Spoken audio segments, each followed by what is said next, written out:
नमस्कार दोस्तों, कैसे हैं आप? उम्मीद है अच्छे ही होंगे। दोस्तों, हमारे आज के चैप्टर का टाइटल है द ब्लैक एरोप्लेन। दोस्तों, इस कहानी का लेखक एक पायलट है। तो आइए दोस्तों शुरू करते हैं। एक रात वह अपना पुराना डकोटा विमान फ्रांस के ऊपर से उड़ा रहा था। यह तारों भरी रात थी। वह अपना विमान को इंग्लैंड की तरफ ले जा रहा था। उसे अपने परिवार के साथ छुट्टियां बिताने की आशा थी और ये एक आसान यात्रा भी थी। वह बहुत ज़्यादा खुश था। उसने अपनी घड़ी की ओर देखा। सुबह के 1:30 हुए थे। उसने बेतार के द्वारा पेरिस कंट्रोल को संपर्क किया। उसने रेडियो चालू कर दिया और कहा, पेरिस कंट्रोल डकोटा DS-088, क्या आप मेरी आवाज़ सुन सकते हैं? मैं इंग्लैंड के रास्ते पर हूँ। ओवर। रेडियो में से आवाज़ ने फ़ौरन उसे उत्तर दिया, DS-088, मैं तुम्हें सुन सकता हूँ। अब तुम्हें 12 डिग्री पश्चिम में मुड़ जाना चाहिए। ओवर। उसने अपने नक्शे एवं दिशा सूचक यंत्र की जांच की और अपने दूसरे या आखिरी ईंधन के टैंक को चालू किया और अपना डकोटा को 12 डिग्री पश्चिम में इंग्लैंड की ओर मोड़ दिया। मैं नाश्ते के लिए समय पर पहुंच जाऊंगा, उसने ऐसा सोचा।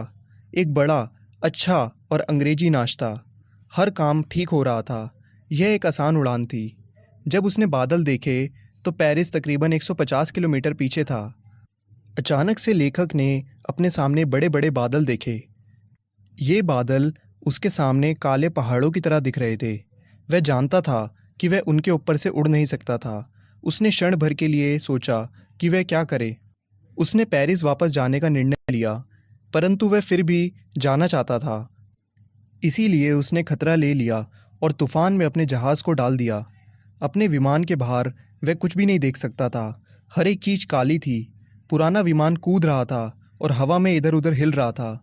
उसने दिशा सूचक यंत्र भी देखा। वह खराब हो चुका था। उसने निर्देशों के लिए पेरिस कंट्रोल रूम से संपर्क करने का प्रयत्न भी किया, मगर उसे ये देखकर सदमा लगा कि उसके रेडियो ने भी काम करना बंद कर दिया था। उसके सारे यंत्र ठप हो गए थे। उसे समझ नहीं आ रहा था कि वह तूफान के अंदर कहाँ खो गया था। तब अचानक काले बादलों में उसने अपने नज़दीक एक अन्य जहाज़ को देखा। उसके पंखों पर कोई रोशनी नहीं थी, मगर तूफान के बीच में उसने उसे अपने नज़दीक से उड़ते हुए देखा। वह उसके अंदर के पायलट को देख सकता था। पायलट ने लेखक को अपने पीछे पीछे आने का इशारा किया। लेखक ने सोचा कि वह उसकी सहायता करने की कोशिश कर रहा था, इसीलिए उसने उसका पीछा किया। वह तकरीबन आधे घंटे के लिए उसके पीछे उड़ा। अब उसके पास केवल 5 या 10 मिनट तक उड़ने के लिए ही ईंधन बचा था। उसे डर लगने लग गया था। धीरे धीरे जब उसका विमान नीचे आने लगा तो उसने देखा कि वह अब रनवे पर था। उसने काले विमान में अपने मित्र को ढूंढा। वह उसका धन्यवाद करना चाहता था। वह काले हवाई जहाज को देखने के लिए मुड़ा, मगर उसे वह कहीं भी नज़र नहीं आया। आकाश बिल्कुल खाली था। लेखक ने अपना डकोटा जहाज़ उतारा और फटाफट हवाई अड्डे के नियंत्रण केंद्र में पहुंचा। वहां पर एक स्त्री बैठी हुई थी। उसने स्त्री से पूछा वह तूफान में कहाँ फंस गया था और वह दूसरा पायलट कौन था जिसने उसकी मदद करी। मैं उसका धन्यवाद करना चाहता हूँ, उसने बोला। उस स्त्री ने उसे अजीब ढंग से देखा और फिर हंसने लगी। दूसरा हवाई जहाज? वहाँ ऊपर तूफान में? आज रात कोई अन्य जहाज उड़े ही नहीं हैं। रडार पर सिर्फ केवल आपका जहाज ही देखा जा सकता था। उस लेडी ने उसे बताया कि उसके विमान के सिवाय कोई और विमान रडार पर था ही नहीं। यह सुनकर लेखक हैरान रह गया। उसे हैरानी थी कि किसने उसकी वहां आने में सहायता की थी। वह बिना दिशा सूचक यंत्र या रेडियो के था। उसके टैंकों में ईंधन भी नहीं था। तूफान में बिना रोशनियों के उड़ता हुआ उस अजीब काले जहाज का पायलट कौन था? तो दोस्तों, यहाँ पे ये चैप्टर एंड होता है। दोस्तों, अब सवाल उठता है कि जब रडार पर सिर्फ लेखक का एरोप्लेन दिखाई दे रहा था, तो फिर वो ब्लैक एरोप्लेन कहाँ से आया था? उसका पायलट कौन था? और उसने लेखक की मदद क्यों की? और उसके बाद अचानक एकदम वो क्यों गायब हो गया?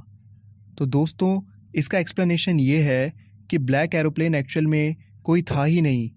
ये सिर्फ लेखक की अपनी इमेजिनेशन थी। लेखक के सामने जब काले काले बड़े बड़े बादल आ गए थे, उन बादलों से निकलना खतरे से खाली नहीं था, लेकिन लेखक ने उम्मीद नहीं हारी और उसमें जाने का निर्णय लिया। क्योंकि वह निर्णय ले चुका था, इसीलिए इतनी बड़ी परेशानी होने के बावजूद उसने उम्मीद नहीं हारी और अपने ऊपर विश्वास दिखाते हुए उसके दिमाग ने एक इमेजिनेशन तैयार कर ली। वो इमेजिनेशन ब्लैक एरोप्लेन की थी और उसी इमेजिनेशन ने उसकी खुद की मदद करी और वो उन तूफ़ानी बादलों में से बाहर आ गया। दोस्तों, यहाँ पर हमें भी ये सीख मिलती है कि जीवन में हमारे सामने बड़े से बड़े संघर्ष आते रहेंगे, लेकिन कभी भी हमें उम्मीद नहीं छोड़नी है। चाहे कितनी भी दिक्कतें क्यों ना आए, हमें अपने ऊपर विश्वास रखना है और एक ना एक दिन हम उस संघर्ष को पार कर पाएंगे। तो उम्मीद है दोस्तों आपको ये एक्सप्लेनेशन समझ में आ गया होगा। आपसे मिलेंगे अगली वीडियो में, तब तक के लिए देखते रहिए खेल खेल में ज्ञान। Okay, thank you.